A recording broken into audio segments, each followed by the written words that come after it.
ang mga naging tagpo po, Chief, sa free dental services ng PAO sa CIW. Kabilang si Sir Nelson Acevedo, naglilingkod sa Public Attorney's Office sa mga matatagal nang nagkakaloob ng libreng serbisyo sa pinakamalawak na programa ng ating opisina, ang PAO Legal, Medical, Dental, Optical, Jail Visitation and Decongestion Program.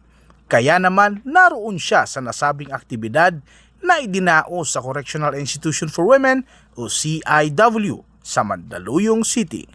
Ako po ay si Mr. Nelson Acevedo, Supervising Administrative Officer at OIC Director ng Administrative Service.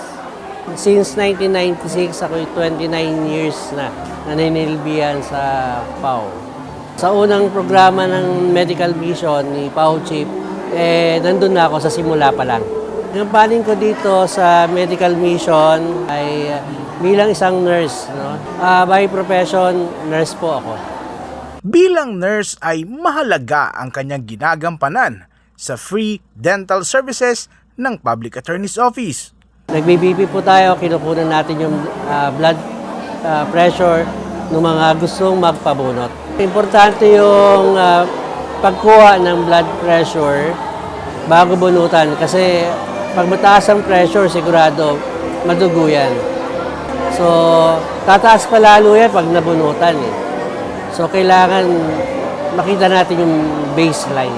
Sa pagkakaloob ng libreng serbisyong dental, ay kasangga ng PAO ang De Ocampo College of Dentistry at ang dentista ng PAO na si Doc Donna na hindi alintana ang dami ng mga women PDLs na kanilang pinagsiserbisyuhan. Masarap ang pakiramdam pag nagsiservice ka.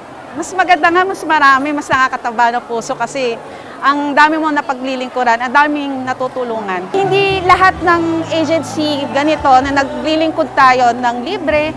Nagpapasalamat sina Sir Nelson at Doc Donna sa pagtitiwala sa kanila ng tanggapan at ng ating hepe, PAO Chief Persida Acosta sa pagtugon sa mandatong ito ng PAO. Chief, more power po, no? Sana pagpatuloy ang mga ganitong gawain at bigyan po kayo ng lakas, pati ng inyong mga kasama. Maraming salamat sa inyong pagtitiwala sa amin at lagi po kaming kasama sa paglilingkod. Sana tuloy-tuloy ang ating serbisyo sa kanila. Maraming salamat po, Chief and DepDoc, at salamat sa inyong pagtitiwala. May pahabol pa nga si Sir Nelson, lalo na at holiday season. Yung mga walang dalaw dyan, kami na yung dalaw ninyo.